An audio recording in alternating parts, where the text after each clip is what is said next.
Suatu malam, ketika Miyabi sedang melukis, ia seperti berada dalam halusinasi. Tangannya bergerak sendiri, melukis sosok seorang wanita muda dengan rambut panjang, mengenakan pakaian tradisional dan tergantung dengan tali melilit lehernya. Ekspresi wajah wanita itu sangat mengerikan, campuran antara kesedihan dan dendam. Di sebuah desa kecil di pinggiran kota, berdiri sebuah rumah tua yang sudah lama menjadi kontrakan. Rumah itu dari luar terlihat biasa saja, namun di dalamnya menyimpan misteri kelam yang tidak banyak diketahui orang. Konon, pada masa penjajahan Jepang, rumah itu dihuni oleh keluarga seorang pejabat Jepang. Mereka dikenal kejam, terutama kepada para pembantu rumah tangga. Salah satu pembantu, seorang gadis muda bernama Hanura, mengalami penyiksaan yang kejam karena dituduh mencuri. Akhirnya, ia dipaksa gantung diri di ruangan yang kini menjadi studio lukisan Miyabi. Opini yang berasal dari cerita mulut ke mulut ini menimbulkan kontroversi teman-teman Miyabi yang bertamu di rumah kontraknya. Mereka saling berdebat serius, hingga Miyabi pun menangis dalam kesendirian karena antara takut dan tidak mempercayainya. Setiap ada teman Miyabi yang berdatangan, tidak lain hanya membahas dan selalu berdebat keberadaan rumah kontrakan yang angker ini, dikaitkan dengan cerita warga dan banyaknya korban meninggal akibat kekejaman hantu gentayangan yang ingin balas dendam kepada korban siapa saja yang ia inginkan. Terlalu seringnya cerita ini diungkapkan. Suasana rumah kontrakan itu berubah drastis dan Miyabi pun sering merasa ada kejanggalan. Hantu wanita mulai menampakkan wujudnya dan berusaha mengganggu Miyabi. Dalam perdebatannya, teman pria dan wanita Miyabi yang tidak begitu percaya dengan cerita warga. Mereka penasaran dan mencoba menginap di rumah kontrakan tersebut. Namun, ketidakpercayaan mereka akhirnya hilang begitu saja. Karena dalam waktu dan tempo yang sesingkat-singkatnya, mereka dibayangi dengan suara-suara yang menakutkan hingga tangisan demi tangisan temannya, membuat suasana rumah kontrakan itu menjadi lebih mencekam. Teman wanita Miyabi mendengar suara meraung-raung di dalam kamar mandi. Meskipun kamar mandi itu terkunci rapat, ia melihat bayangan seorang pria dengan rambut panjang yang menutupi wajahnya. Ia menangis histeris, minta pertolongan kekasihnya dan sambil memeluk erat. Hantu-hantu lain mulai bermunculan di sekitar kontrakan rumah, tetapi mereka seperti menunggu sesuatu. Hantu paling menakutkan yang menghuni rumah itu adalah Hanura. Ia dikenal sebagai hantu di atas hantu, entitas yang begitu kuat sehingga roh jahat lain tidak berani masuk rumah dan mendekatinya. Hanura memiliki kekuatan untuk menghancurkan atau mengendalikan hantu lain. Ia sering bermain-main dengan mereka, mempermainkan mereka dari jarak jauh, seperti boneka main perang-perangan untuk hiburan Hanura sendiri. Namun, ada hantu dengan ilmu gaib tinggi yang dapat melangkah lebih jauh ke dalam rumah itu. Mereka biasanya adalah roh yang dulunya praktisi ilmu hitam atau entitas yang berasal dari legenda kuno. Mereka datang tidak untuk melawan Hanura, tetapi untuk mencari mangsa manusia yang berani tinggal di rumah itu. Sepasang kekasih teman Miyabi sepertinya sejak awal menginap sudah menjadi incaran para hantu yang tinggal di rumah kontrakan itu. Hanura mengendalikan hantu yang berilmu tinggi itu untuk membunuh korban yang diinginkan Hanura. Korban mulai berjatuhan, namun para hantu suruhan Hanura masih membunuh wanita-wanita yang diinginkannya. Bahkan pembunuhannya ada yang dilakukan dengan cara sadis.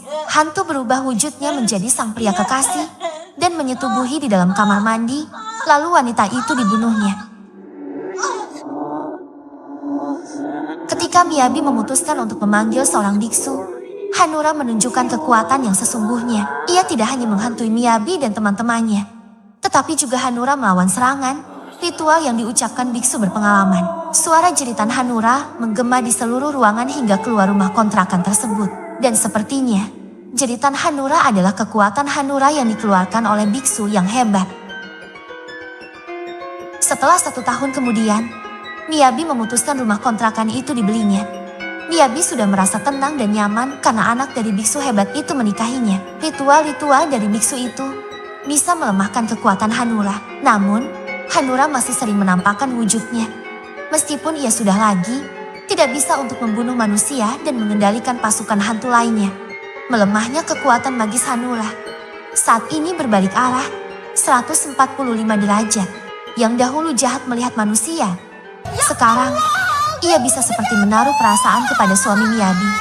Setiap pergerakan pasangan suami istri ini, Hanura selalu mengganggu. Entah Hanura cemburu atau memang sebetulnya masih jahat. Namun keinginan untuk melakukan hal yang di luar nalar tidak bisa dilakukannya lagi. 17 tahun kemudian, Miyabi mempunyai 2 anak, laki-laki dan perempuan yang sudah tumbuh dewasa. Inilah kesempatan Hanura merasuki tubuh anak wanita Miyabi, karena hanya ingin Hanura bisa dekat dengan anak laki-lakinya Miyabi. Dengan tatapan tajam Hanura, anak laki-laki Miyabi dibuatnya pusing kepala. Di waktu-waktu yang lain, Hanura selalu membuntutinya dan awalnya rasa ingin membunuh itu masih ada. Namun seketika hilang menjadi terpesona dan mencoba untuk memeluknya. Imam Jamal As-Sajastani dalam kitab Munyatul Mufti, sebagaimana dikutip Imam As-Suyuti dalam kitab Al-Ashbah 257, menyatakan ketidakbolehan menikah dengan jin karena beda jenis kelamin atau spesies. Hal lain yang masih menegangkan, yaitu munculnya kembali hantu-hantu yang lain yang dulunya juga sudah di ritual kemurnian melemahkan kekuatan mereka. Kini hadir dengan keusilannya. Mereka mencoba menampakkan wujudnya, menyerupai suami Miyabi dan merubah wujudnya kembali, asal menyeramkan. Namun, hantu-hantu ini semua sudah lemah dengan kekuatannya.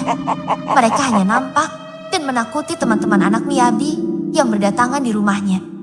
Dalam ajaran Islam, rumah yang tidak digunakan untuk sholat dan mengingat Allah Subhanahu wa Ta'ala seringkali dianggap sebagai tempat yang dapat menarik jin atau makhluk halus lainnya. Hal ini didasarkan pada beberapa hadis dan prinsip Islam yang menekankan pentingnya menjaga rumah tetap dalam keadaan penuh keberkahan dengan ibadah. Tidak melaksanakan sholat membuat seseorang lebih rentan terhadap gangguan jin dan sulit mengendalikan emosi karena ia kehilangan perisai spiritual dan keberkahan hidup. Sholat, berzikir, dan menjaga hubungan dengan Allah Subhanahu wa Ta'ala adalah cara terbaik untuk melindungi diri dari gangguan tersebut serta menjaga keseimbangan jiwa dan raga. Rasulullah Shallallahu Alaihi Wasallam bersabda, marah itu berasal dari setan dan setan diciptakan dari api. Api hanya bisa dipadamkan dengan air. Maka apabila salah seorang dari kalian marah, hendaklah ia berwudu. Dengan sering adanya kekacauan rumah itu, akhirnya keluarga Miyabi memutuskan untuk pindah ke daerah Cipanas, Kabupaten Cianjur, Jawa Barat. Kabar tentang kekacauan rumah itu dan kekuatan gaibnya menyebar ke seluruh penjuru negeri, menarik perhatian para pendekar sakti dari berbagai pulau di Jepang.